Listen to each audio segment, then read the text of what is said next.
allons commencer la séance.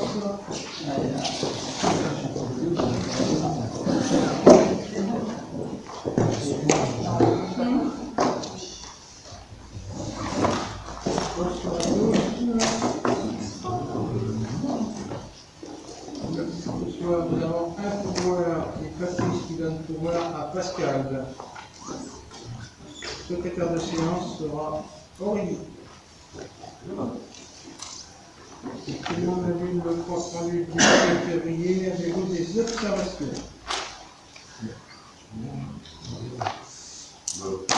J'ai une observation.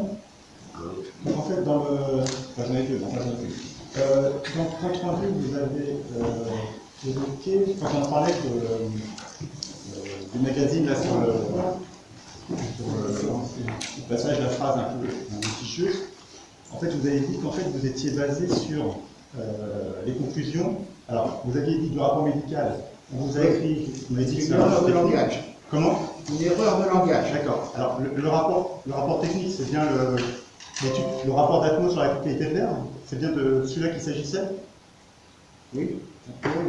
D'accord. Et en fait, dans la conclusion, à aucun moment les cancers pédiatriques sont cités, donc il ne peut pas y avoir de lien entre les résultats d'études et le fait que ce n'est pas d'impact sur les cancers pédiatriques. Là, on parle de quoi? On parle de la phrase qui a été publiée dans le journal communal et qui dit que les résultats présentés lors de la réunion publique n'ont pas démontré le rapprochement entre les rejets d'usine, la circulation routière, les traitements agricoles et les maladies constatées. Et vous avez dit que vous étiez basé sur les conclusions du rapport technique, donc des études de l'ATMO, pour formuler cette phrase. Et en fait, dans le rapport technique, il est mentionné à un moment que les molécules qui sont recherchées, il y a une molécule qui représente 60% de circulation automobile. Vérifie dedans, c'est marqué. Je l'ai repris exactement. Bon, là-dessus, je ne reprends pas, mais ce n'était pas l'objet d'étude. Mais si on a déjà discuté, ce n'est pas la question. C'est que vous parlez du rapport avec les cancers pédiatriques, et dans la conclusion, il n'y a pas de rapport avec les cancers pédiatriques. Et il n'y a pas non plus d'informations sur les pesticides, puisque ce n'était pas l'objet du tout de ces études. Rien que ces molécules recherchées et qui ont été prouvées sont liées au cancer pédiatrique. Voilà le résultat du rapport. Le rapport ne parle absolument pas des cancers pédiatriques, donc on ne peut pas faire de lien entre les molécules mesurées et l'impact éventuel sur les cancers pédiatriques. Il n'y a pas de rapport, c'est pas cité dans le rapport. Donc la phrase est peut induire en erreur nos concitoyens, parce que vous citez des informations qui ne sont pas partie des résultats des études, en fait. Bon, vous, il veut quoi? Il faudrait faire un correctif à la population pour expliquer que cette phrase-là n'est pas... On va arrêter sur les enfantillages. Hein. C'est pas des enfantillages, c'est un sujet quand même assez... Il y a autre chose de plus important actuellement, non? Actuellement, rien n'a prouvé sur les recherches qui ont été faites sur la SRE et l'unité de compostage qui étaient liées au cancer pédiatrique. On en reste là. Parce qu'il n'y a pas d'études pour faire l'exposé, par exemple. On n'a pas d'études supplémentaires encore là-dessus. Les études de la qualité de l'air ont prouvé qu'il n'y avait pas de relation entre les études de la qualité de l'air, elles ont prouvé qu'il n'y a pas de dépassement de valeur mesurée, mais en aucun cas il ne peut y avoir de rapprochement qui peut être fait avec une source de cause ou pas des cancers pédiatriques. Et c'est bien ça le problème, c'est qu'aujourd'hui, on a un cluster et il faut essayer de comprendre pourquoi on a cette présence de cancer pédiatrique. Donc il y a d'autres études à faire. Moi aussi, je voudrais bien savoir d'où proviennent ces cancers. Je suis preneur. C'est ça que je suis preneur. Donne-moi-les. Pour l'instant, on n'a pas. On n'a pas de relation. Comment on peut affirmer du coup que par rapport à ces études, c'est malheureux. Les cancers pédiatriques, pour moi, c'est très malheureux. Quand ça touche les enfants, c'est très malheureux. J'en suis le premier touché. Mais je n'y peux rien. Les résultats sont négatifs. Point. Qu'est-ce qu'on peut faire d'autre? Les résultats ne sont pas négatifs, il n'y a pas de résultats. C'est ce qu'on est en train de dire. On ne peut pas dire qu'une étude a démontré qu'elle n'est pas... Bon, vous jouez sur les mots, on ne va pas passer le soirée là-dessus. C'est clos, on passe au sujet. Il est important de dire que la phrase est erronée. Premier sujet.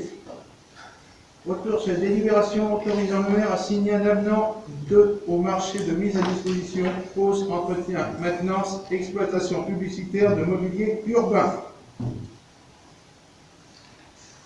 Donc, par délibération du conseil municipal du 24 janvier 2022, non conforme et en recours gracieux par le bureau de contrôle de légalité, extrait du courrier du 3 février 2022. La motivation du report de l'échéance du contrat repose sur le fait que les élus auraient décidé, il y a peu, une réflexion sur la procédure de renouvellement du marché et sur la situation sanitaire actuelle. Toutefois, ces points ne sont pas argumentés alors que le pouvoir adjudicateur ne pouvait pas ignorer que le contrat arrivait à échéance.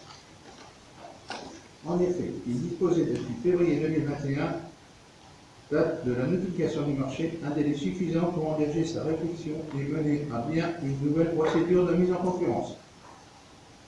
Par ailleurs, le pouvoir adjudicateur ne détaille pas en quoi la situation sanitaire actuelle pourrait expliquer le report des échéances. Aussi, cela serait susceptible d'entacher l'illégalité des actes qui n'ont pas été transmis en repoussant indûment la remise en concurrence du marché. C'est pourquoi, avant de renforcer la sécurité juridique de ces deux actes, et en application de l'article R2131-7 du CGCT, vous serez obligé de bien vouloir me transmettre tout document relatif à la motivation de ces actes, notamment quant à la nécessité de prolonger le marché actuel d'une période d'une année complète. Il convient de prendre une nouvelle délibération décidant d'une mise en concurrence pour un renouvellement dans 3 mois, et donc un avenant 2 au marché en cours prolongeant de 3 mois sa durée de validité à compter de la date du conseil municipal.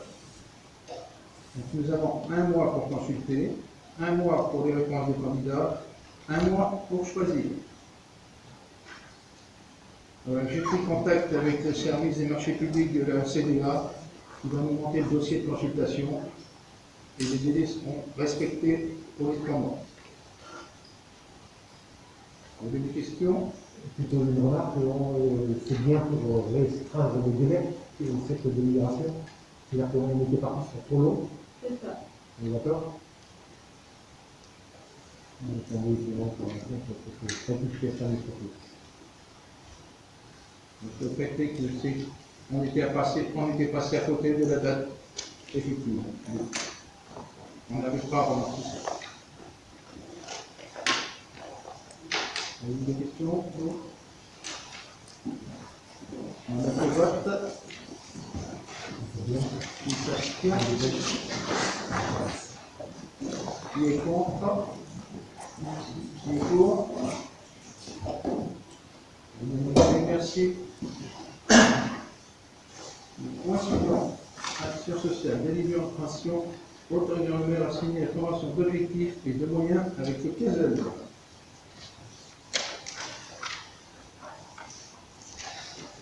Donc, comme tous les ans, on revient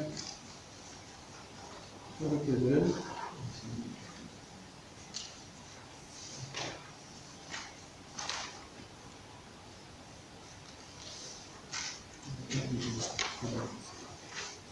Donc, le CASEL, le comité d'action sociale et de loisirs de la CDA de La Rochelle. Convention de 2016 arrive à échéance le 31/12/2021. Nous prenons le signe d'une nouvelle convention pour 6 ans à compter du 1er janvier 2022.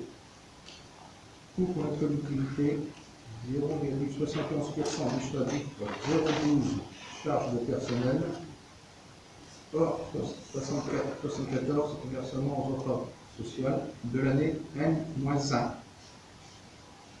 Coût 2021, 0,65% multiplié par 827 195,78 € égale 5 376,77 €.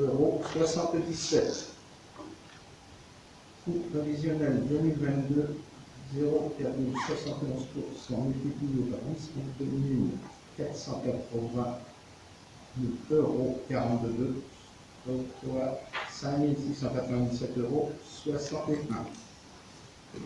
Pour rappel, l'action sociale doit être mise en œuvre et définie au sein de la collectivité et constitue une dépense obligatoire pour les collectivités locales. Article 71 de la loi du 19 février 2007. Le comité technique du centre de gestion a donné un avis favorable en date du 10 février 2022.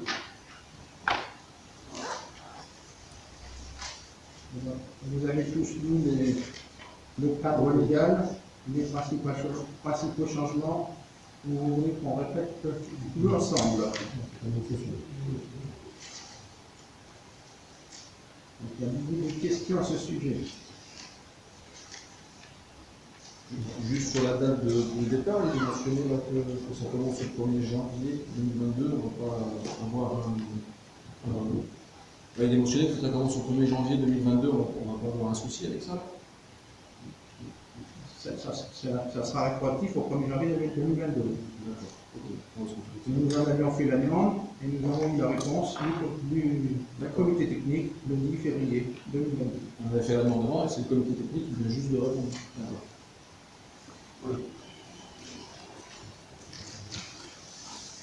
Non, pas de question. Même ce vote. Qui s'abstient. Qui est contre. Qui est pour. C'est le point suivant. Réorganisation et modification du protocole ARTT. Donc, passage au porte-heures à 37 heures de travail semaine pour les agents, soit 12 jours de RTT par an au lieu de 23 jours. Ouverture du public diminuée de 2 heures par semaine. Création d'un nouveau poste avec répartition des missions des autres agents pour alléger la charge de travail. L'objectif, c'est de diminuer les charges de travail des agents. Et le délai de mise en application est le 1er mars 2022, après validation du Conseil.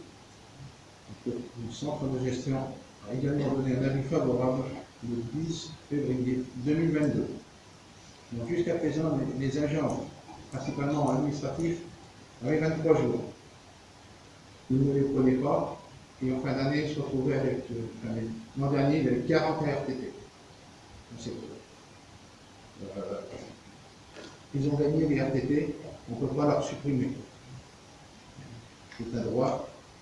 Donc, le but, on en a discuté avec les agents, et ils sont d'accord pour baisser le nombre de RTT et le nombre d'heures travaillées par semaine. Vous avez des questions? Du coup, pourquoi est-ce qu'ils ne les prenaient pas, le RTT? Parce qu'ils avaient beaucoup de boulot, beaucoup pris, et ils ne prenaient pas.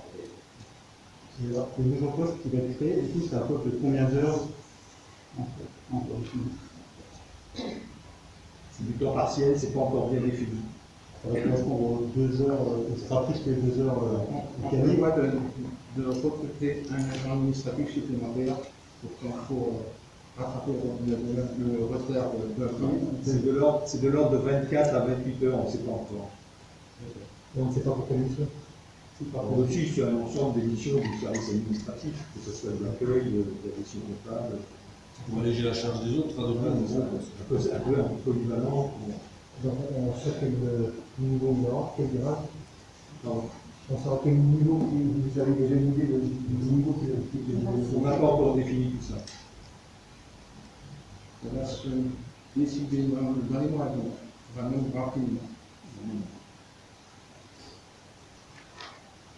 Et le lien avec la diminution de l'ouverture au public, il y a un lien ou c'est deux choses séparées? En fait, les heures d'ouverture au public pénalisent un peu le fonctionnement, si tu veux, du service, de l'accueil, tout ça. Donc, quand tu fermes au public, ça permet aux agents de faire le travail de fond qu'ils ne peuvent pas faire en présence du public. Un peu pour ça. Pour rattraper le retard et pour faire du travail de fond.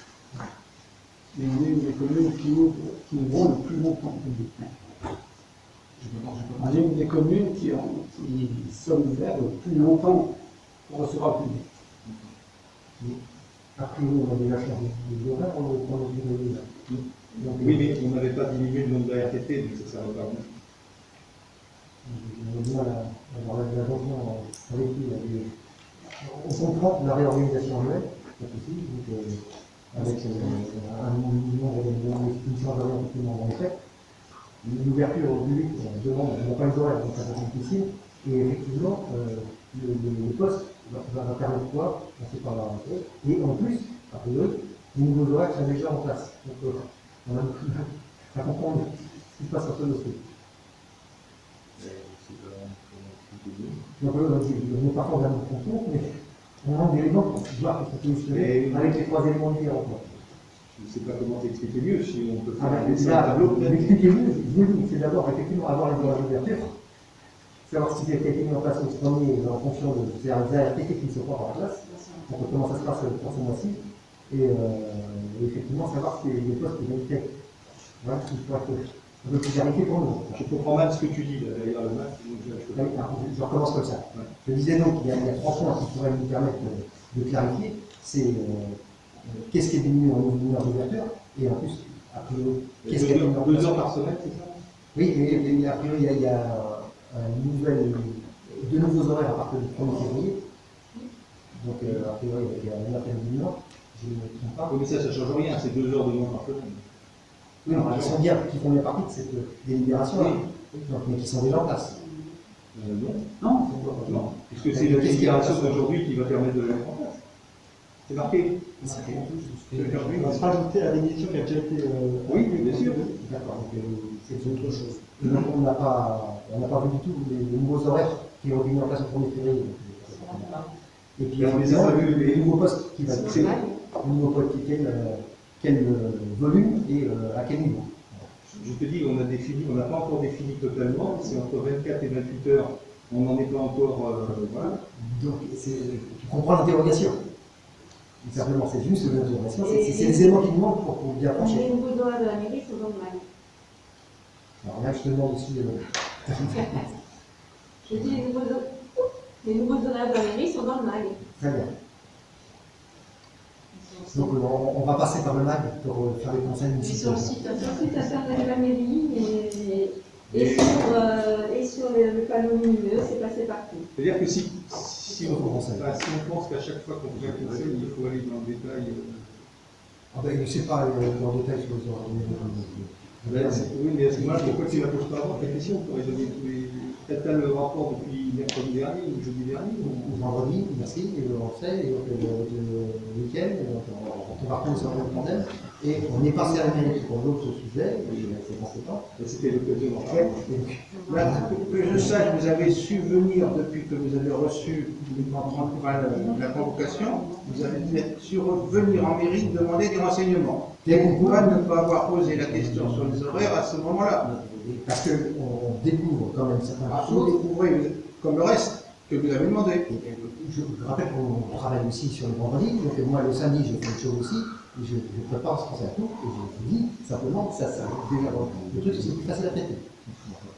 Je vais lire le bulletin municipal pour ça.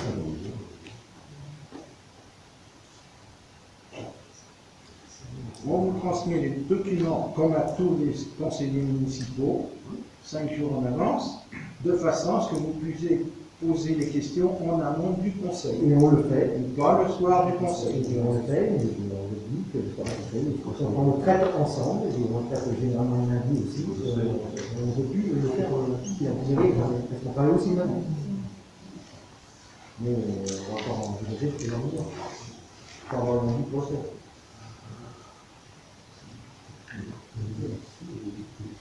S'il n'y a pas d'autres questions, on va mettre au vote. Qui s'abstient?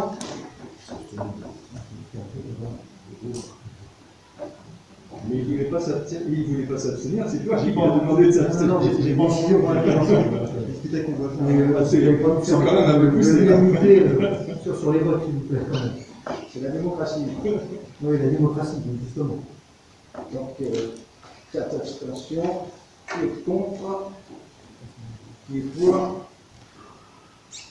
Merci. Donc, ensuite, le sujet suivant, la délibération autorisant le maire à signer une convention de servitude avec Enedis.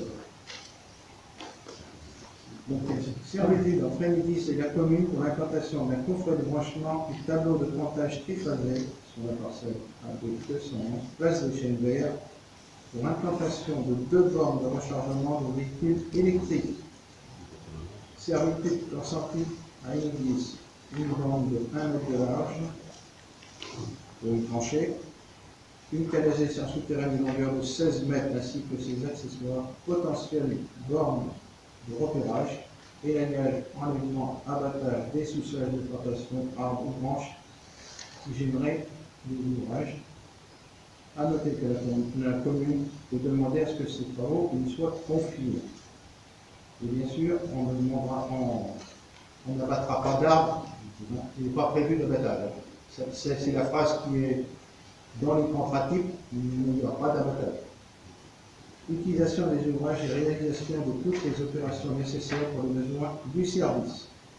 Aucune indemnité ne sera versée à la commune pour ces servitudes. Il faut savoir donc que ces bornes sont placées à titre gratuit sur la commune. On ne va pas demander aux indemnités en plus. Donc, pour souvenir, la borne c'est une 36 kVA, charge rapide pour 2 véhicules en même temps. Il disposera de 4 prises différentes, donc pour beaucoup de types de véhicules. Enedis s'attendait à la convention donc, du conseil de ce soir pour pouvoir envisager les travaux. Avez-vous des questions?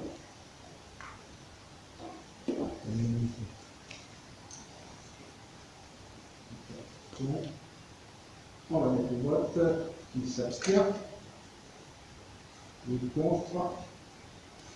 Qui est pour? Ok, merci. Ensuite, la délibération concernant la vente de la parcelle communale AA 668 située rue de la Rochelle, qui concerne la microcrèche. En date du 29/12/2019, le conseil municipal a approuvé la cession d'une partie du terrain du 6 rue de la Rochelle en vue de construire une boulangerie. Cette partie du terrain était issue d'une division en cours de la parcelle initiale de 543 mètres carrés. L'ensemble avait fait l'objet d'une estimation du service des domaines à laquelle avaient été ajoutées les différentes charges nécessaires avant la vente, telles que le désalimentage, la démolition, les frais de géomètre, etc. Cette parcelle totale avant division a donc été estimée à 230 000. Le conseil municipal a décidé de vendre les parcelles devenues AA 664, 665 et 667, une surface de 241 mètres au prix de 130 000 €. La parcelle restante devenue AA 668 étant estimée à 100 000 € pour une contenance de 300 000 €. Mètres carrés, pardon. Parce que non. En date du 17/11/2021, le conseil municipal a décidé de vendre la parcelle AA 668 à la SCI Immo Link K au prix de 100 000 € pour la réalisation d'une microcrèche. L'avis des domaines avait été demandé au préalable de la division et rendu pour la totalité de la parcelle. À la demande du notaire en charge de la vente, le service des domaines a été sollicité pour entériner l'estimation de la parcelle seule AA 668.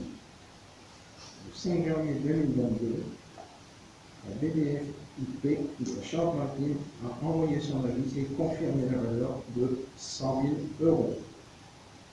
Le notaire demande de délibérer de nouveau en faisant référence à ce dernier avis des domaines avant de prévoir la signature de la promesse de vente.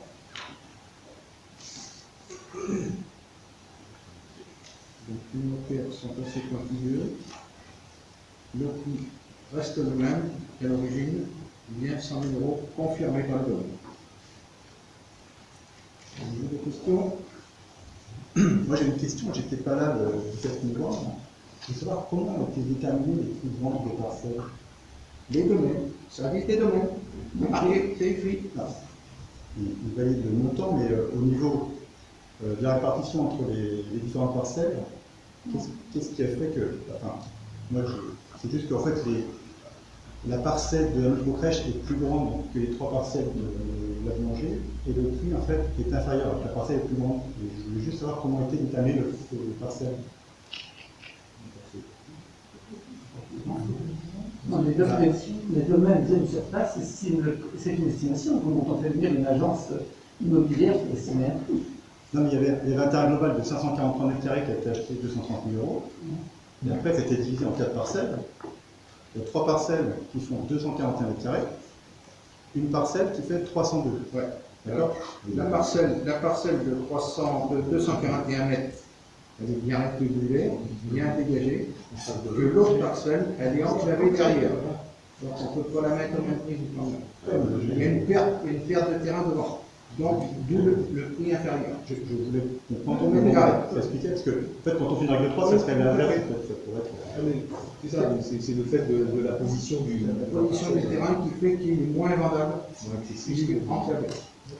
Et ce n'est pas la commune qui fait une proposition de prix au domaine, c'est le domaine qui estime. Ça n'a rien à voir. Oui. Non, je reviens.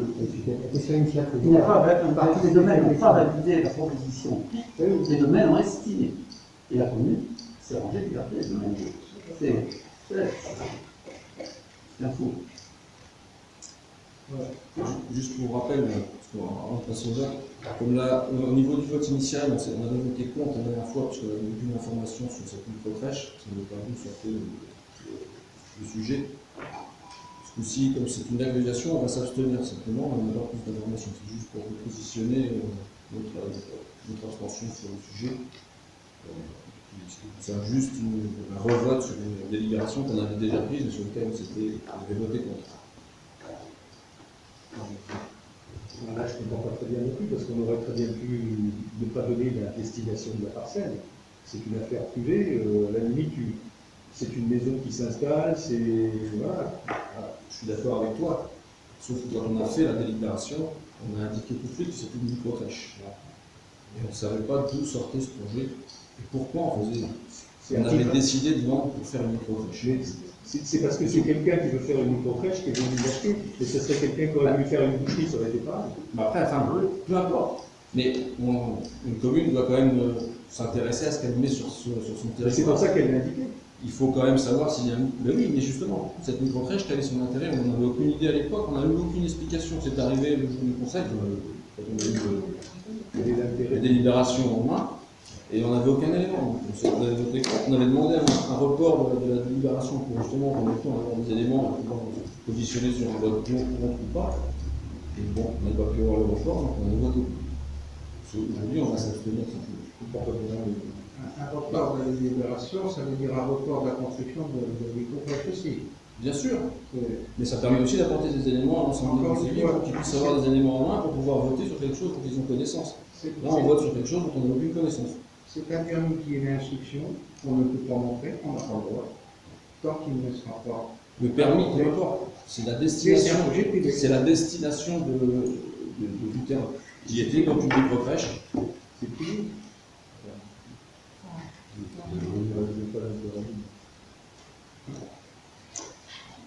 Bon. On va le mettre au vote. Qui s'abstient? Qui est contre? Qui est pour? Merci. De toute façon, pas grave.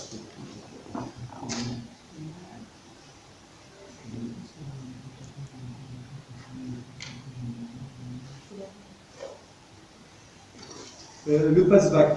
Le passe-vac, vous connaissez tous le principe c'est la vente à des jeunes de la commune d'un passeport qui leur permet d'accéder à certaines activités plus facilement. Donc, comme tous les ans, si vous voulez, le passe-vac est à 70 € par passeport, sachant que la commune ne paiera que les passeports qui seront consommés. Donc là, on avait fait, sur cette feuille, on a fait une proposition de 14 passeports. Voilà. Vous avez les explications. Quel est le montant payé par le jeune du coup? Rien. D'accord.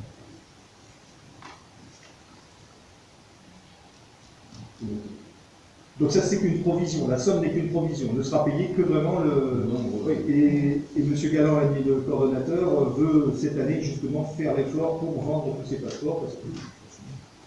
Voilà. Pour information, l'année dernière, en 2021, il y avait eu 11 passeports pour une réservation de 12 et 11 ont été réglés pour un prix total de 770 €, 70 € le passeport. Et si jamais on en avait plus, on pouvait, enfin, si on avait plus de demandés que les 14, on arriverait toujours à. La génération est pour 14. Alors on pourrait se poser la question, parce qu'on s'est posé, de savoir pourquoi on fait une délibération. Mais c'est obligatoire, on s'est renseigné, c'est obligatoire. Du coup, si on finance que ceux qu'on va réellement utiliser, on peut mettre même la barre beaucoup plus haut si on veut être certain de ne pas... Absolument. Mais après, il ne faudrait pas le faire au détriment peut-être d'autres communes. C'est pour ça qu'il y a un juste milieu à trouver.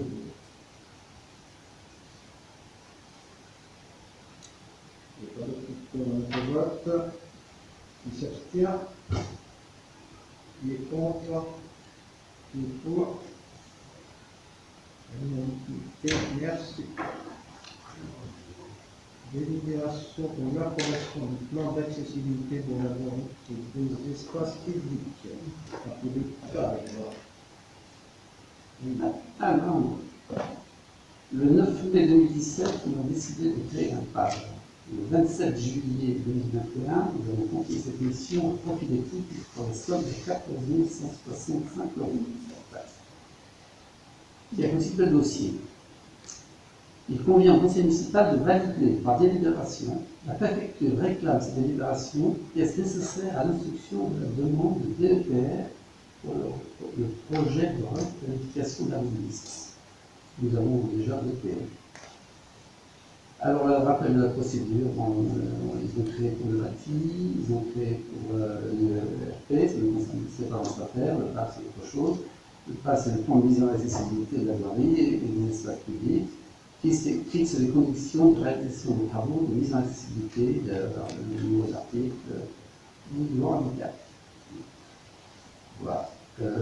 Autrement, le 5 août 2015 a défini l'avenant du 26 septembre 2014, ça reprend toutes les choses relatives à la mise en accessibilité des établissements souvent publics, des transports publics, des bâtiments d'habitation et de la voirie. C'est la voirie qui est concernée pour les personnes handicapées. La loi accorde toutes les communes de plus de 1000 habitants ils sont en contrat. Le plan fixe les dispositions susceptibles de rendre accessible aux personnes handicapées et à la mobilité réduite l'ensemble des circulations piétonnes des aires de stationnement automobiles situées sur le territoire de la commune. Il précise les conditions et délais de réalisation. Le plan de mise en accessibilité de la voirie et les aménagements des espaces publics doivent être approuvés par délibération des dispositions. Alors on a reçu le plan.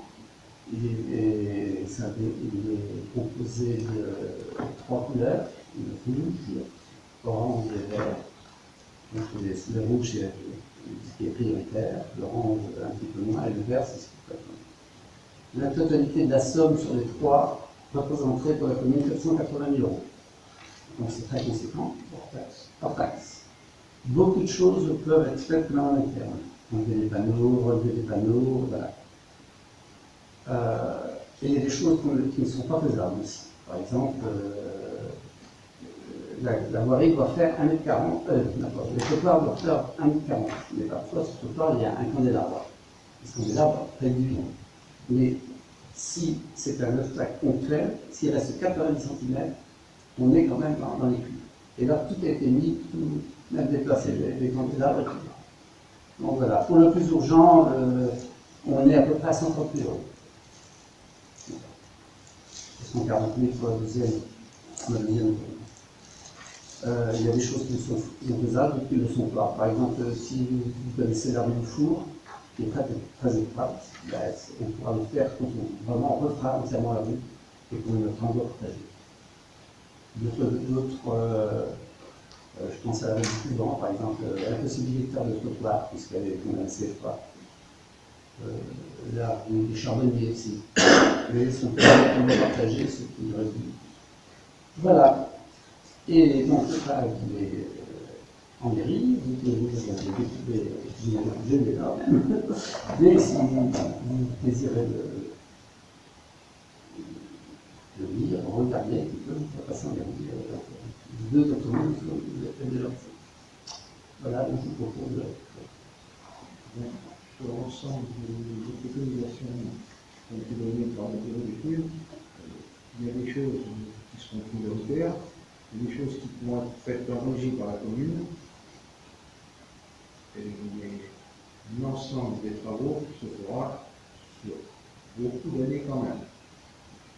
On voit sur plusieurs mandats.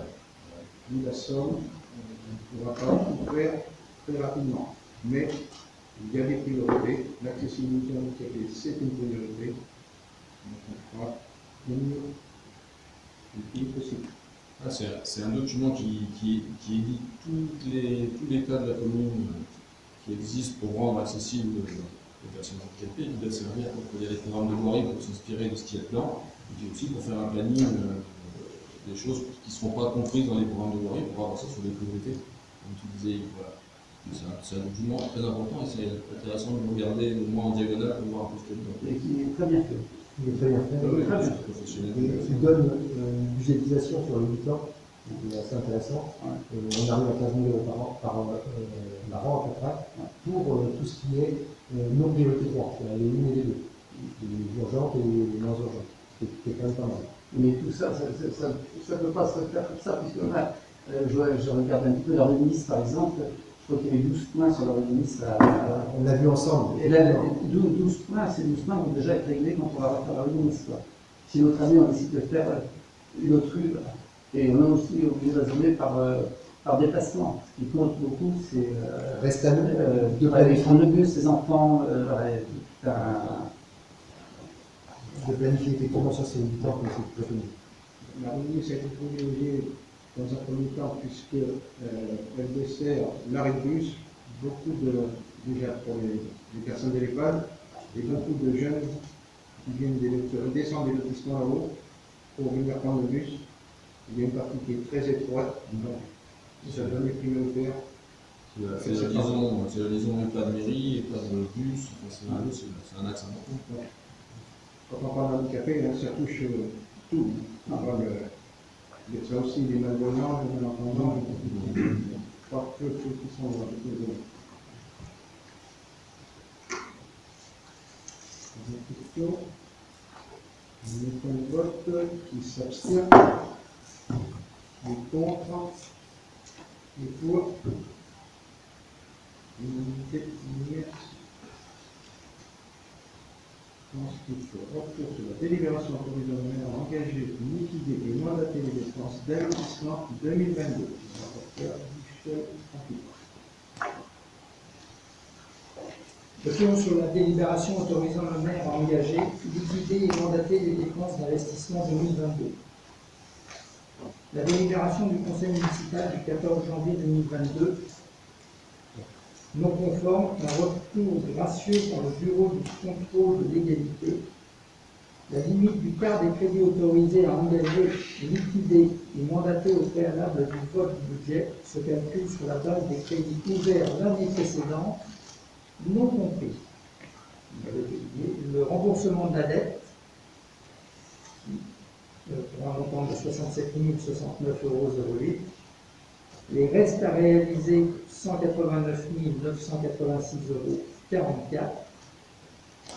le report du résultat de l'année au 001 millions et les dépenses imprévues qui fait pour un montant de 19 947,22 €. Le quart des crédits présentés au conseil municipal et votés a été calculé, reste à réaliser compris lorsqu'on l'a présenté le 24 janvier 2022. Il convient de présenter donc les nouveaux calculs pour un montant de crédit de 137 162,10 € et non pas 184 658,71 €. Ces 137 162 sont le quart des dépenses réelles d'investissement, lesquelles ont noté le remboursement de la dette, les restes à réaliser et les dépenses imprévues. donc de 826 000, on arrive à 548 648,40 €, ce qui nous fait pour le quart 137 162,10 €.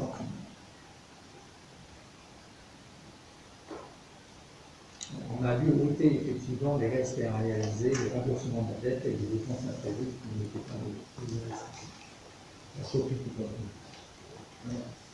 Les années précédentes, c'était passé. Cette année, vous comprenez les vérités, c'est pas passé.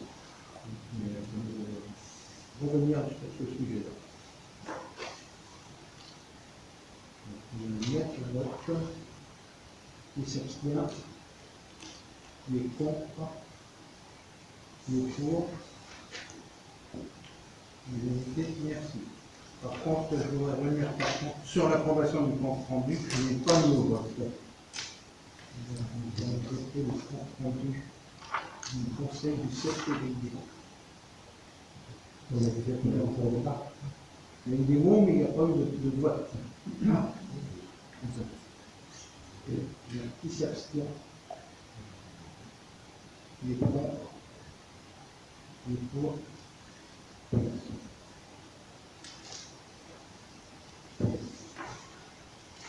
Nous avons fini l'ordre du jour. Nous passons aux questions diverses.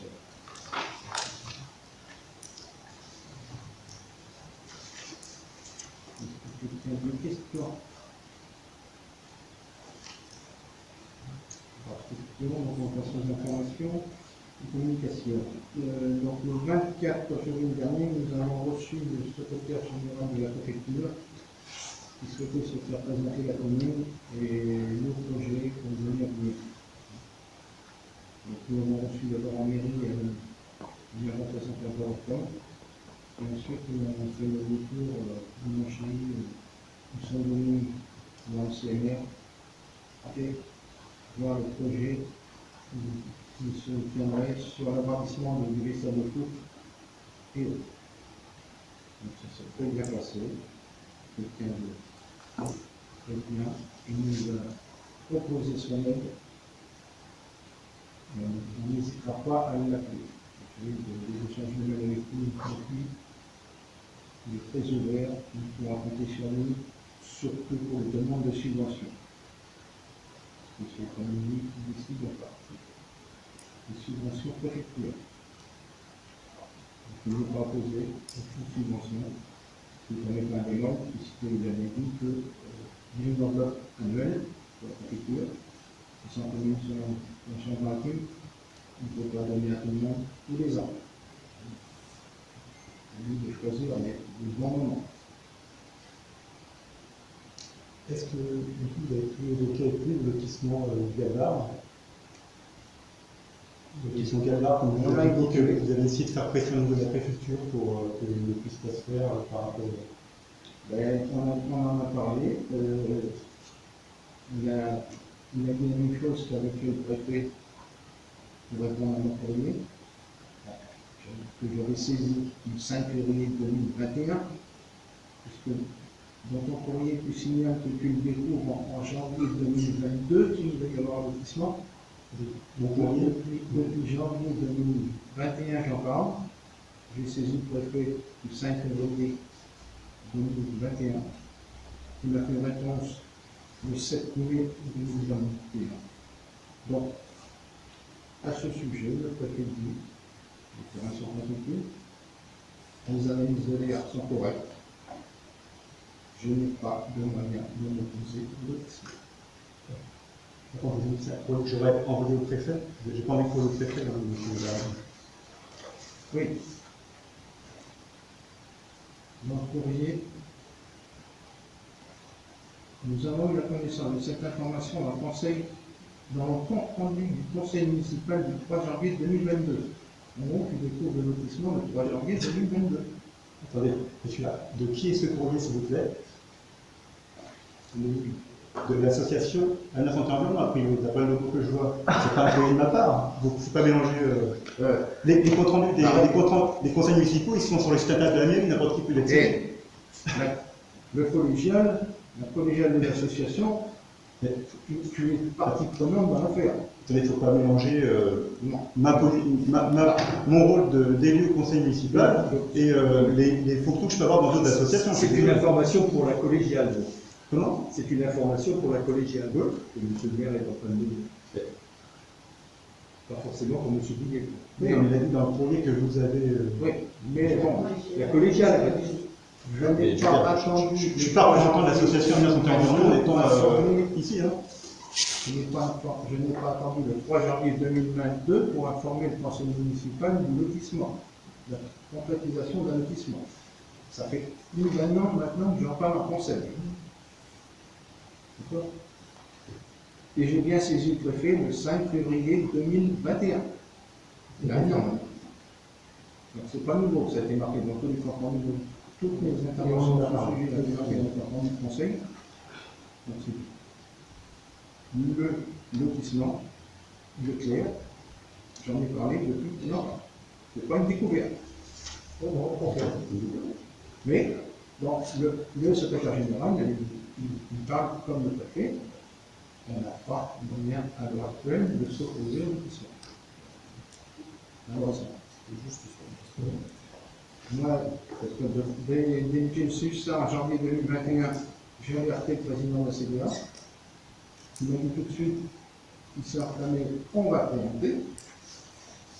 Et quelques mois après, a dit, ben, on va faire appel à un article européen sur le principe de précaution. Puis là, de nouveau, le soufflet est retombé pour m'arriver à me dire, bon, on ne peut rien faire. On ne peut pas s'opposer. Voilà. Donc on attend la suite.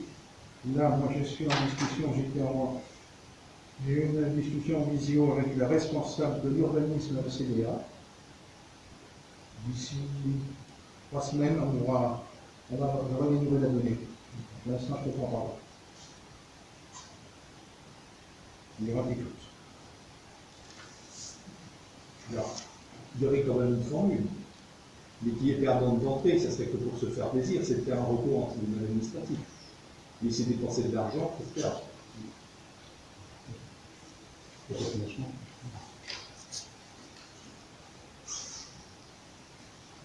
Avez-vous parlé de la centrale photovoltaïque avec le secrétaire aussi? Avez-vous parlé de la centrale photovoltaïque, justement, on va en parler après, mais avec le secrétaire? Oui, mais là, bon, c'est un projet qui, actuellement, c'est partout, on recherche tous les endroits où il y a des anciennes carrières ou des sortes d'endroits similaires où on ne pourra pas jamais construire pour justement y imposer des centrales photovoltaïques. Et tu avais une question particulière là-dessus? Non, c'est juste pour. Ah, j'ai vu, pour savoir où en est le projet, mais ça c'est le deuxième volet. Est-ce que vous l'avez évoqué et où ça en est? On a présenté la commune, on a tout évoqué. On a tout présenté à la commune. Pour ce qui est du photovoltaïque, oui, à Périgny, il y a une carrière également où il y a des gros déchets dessous, pas très loin de l'époque, maintenant c'est en face, le rond-point de Merlin. Là aussi, la CDA vous avez implanté une ferme photovoltaïque. Tous ces sites ne peuvent plus être utilisés pour quoi que ce soit. Il n'y a rien. Donc, Adapté pour le l'endroit idéal pour faire ce genre d'implantation. Il y a Méchalier, si c'est bien le nom du lieu, on est d'accord? À pas comprendre la rue, Oui, chez nous, c'est les secteurs. c'est bien, il s'appelle bien Méchalier. Je préfère voir une centrale photovoltaïque là-bas, un nouveau sol. J'ai demandé à ce que ce soit entouré de meuniers. Il y aura un grillage qui sera entouré de meuniers pour mosquée. Et vraiment actuellement, les dépôts sauvages qui s'y font en Irlande. Et ça peut servir, parce qu'on veut des véhicules électriques, mais il faut faire de l'électricité. Les éoliennes, pas trop. Mais encore, le sujet n'est pas complet, puisque, comme vous avez pu voir dans la presse, lors du dernier conseil communautaire, 32 conseillers communautaires ont voté contre le PCAET, enfin pas voté contre, ont demandé un vote à bulletin secret. Nous étions en visio, donc c'est reporté au mois de mars. Je fais partie des 32 qui ont demandé. Pourquoi? Je ne suis pas contre les éoliennes, mais lors d'une étude paysagère qui a été faite à la demande de la CDA, il est notifié que les communes littorales ne peuvent pas avoir d'éoliennes. Il y a des communes qui se sont retrouvées retirées puisqu'ils avaient des paysages à protéger. Et les 25 éoliennes en question se reportent sur 7 à 8 communes, dont Saint-Rogatien. Si on en a, ce sera entre Cavet et Saint-Rogatien, pas du Sud. Sauf que depuis des années que je siège en commission éolienne, j'ai toujours mis en avant que la seule possibilité d'extension du bourg de Saint-Rogatien, c'est vers l'est. Nous avons un RD 111, RD 108, pardon. À l'ouest, le RD 111, au sud, la zone de protection du captage de Lorraine, on ne peut plus construire au sud. La seule possibilité, c'est de partir vers Cavet. Si on met des éoliennes à 500 mètres, on ne peut plus construire. Donc, le vice-président en charge des éoliennes nous a affirmé qu'aucune commune ne serait touchée du point de vue de l'urbanisation. C'est faux. Saint-Rogatien sera touché. Donc, au mois de mars, je voterai contre le PCAET. Il y a une fois actuellement, il y avait un article vendredi ou samedi,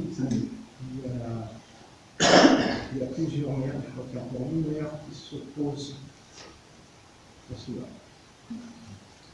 Un gouvernement groupe plus 8 maires du groupe principal, majoritaire, spécialité, pas encore adopté. Voilà, ce sujet. Autre chose, comme vous savez, les logements sociaux de France Loire ont été abandonnés. Et les années, on avait vu avec l'Atlantique Aménagement, que j'ai rencontré, le directeur le 30 octobre. Donc il s'était lancé pour la construction de ces logements. J'ai rendez-vous le 27 avril pour un concours d'architectes. Ils vont vous présenter les plans des logements sociaux qui pourraient être faits par Atlantique Aménagement. Donc ça devrait avancer. Sachant que ils ne pouvaient pas reprendre les permis de construire déjà établis pour le France Loire, puisque devenus obsolètes. Le RT 2020 étant passé dessus au 1er janvier 2022, il faut refaire les plans. Ensuite, la boulangerie, donc Vallée Valence, la couverture est terminée. Ils ont posé une partie des ouvertures. Il reste la façade vitrée qui est en fabrication seulement, puisqu'il doit prendre quand même la maçonnerie se terminer pour prendre les codes contiguës.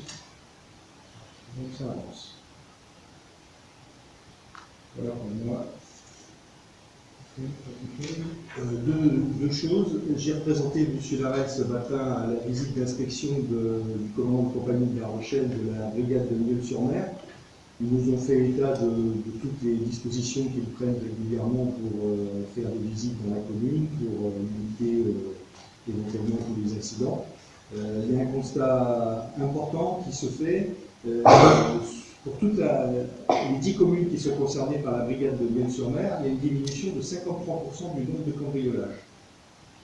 Donc, alors, pour diverses raisons, parce qu'il y a des gangs qui ont été mis en prison, donc qui ne sévissent plus, et puis parce qu'eux font beaucoup de rondes, ils ont une réorganisation qui s'est faite à base de patrouilles itinérantes. Ils sont très à l'affût aussi des excès de vitesse dans les villages, donc il ne faut pas s'étonner si de temps en temps, même si on ne les voit pas, on reçoit des PV.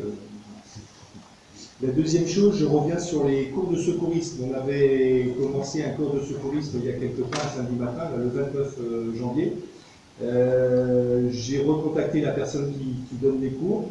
Donc il serait libre là tous les samedis matins jusqu'au 9 avril pour refaire une ou deux séances.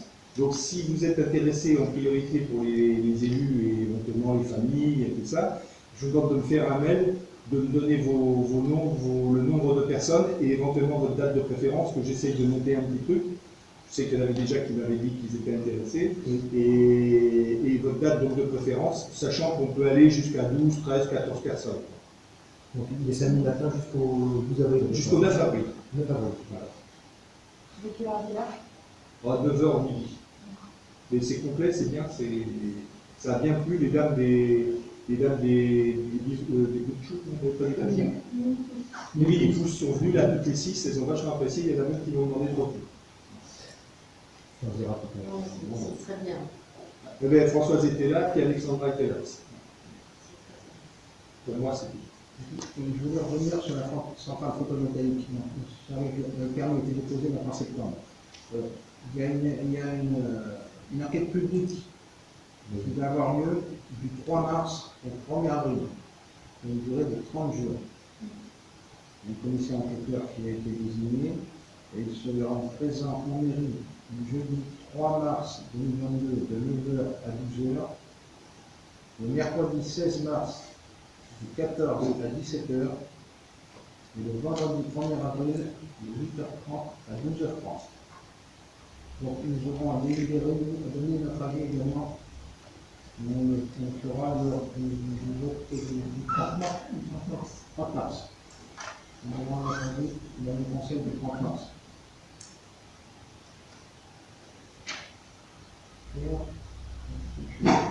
Pour ma part, donc, je rappelle les reverses la semaine prochaine. Les structures de reverses sont effectuées aujourd'hui. Nous avons pour l'instant 45 ans. Plus on a moins de nombre que les années précédentes.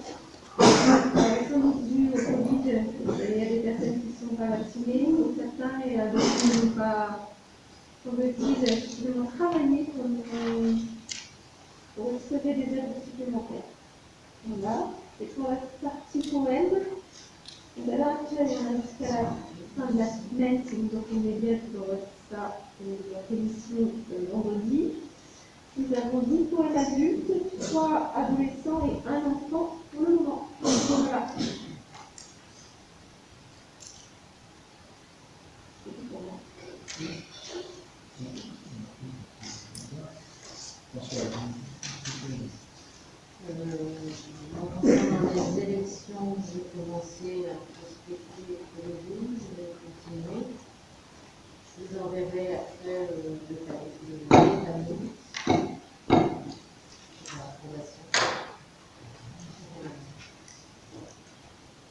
Présence au bureau des élections.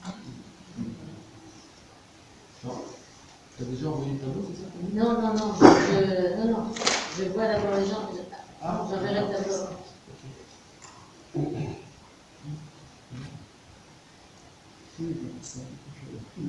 Je change de gorge, j'adore ça. Après, je me pose des questions sur les LED. On va t'installer la semaine prochaine. Pour les LED, elles vont être installées la semaine prochaine. Je me laisse question. Je réponds. C'est bon. Où ça? Ça de basket. J'avais compris. Très gentil.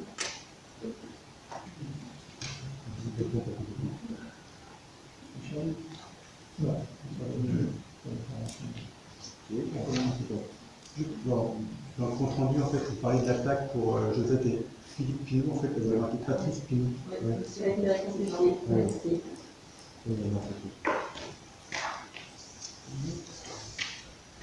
Donc, pour rappel, la commission finance se tiendra le 16 mars à 20h30 en mairie.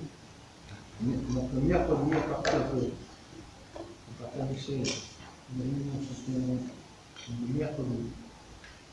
Et puis ensuite, le vote des budgets le 30 mars à 20h30.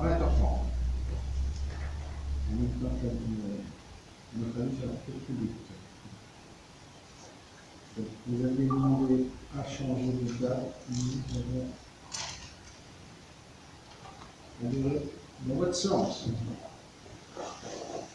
Vous aurez le délai pour consulter le document comme vous souhaitez.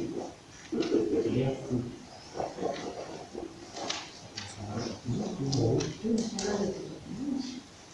C'est un doodle qui était général.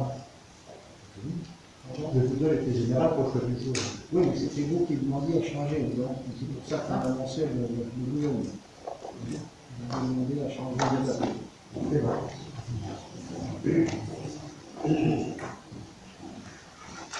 S'il n'y a pas d'autres questions, nous ouvrons la séance.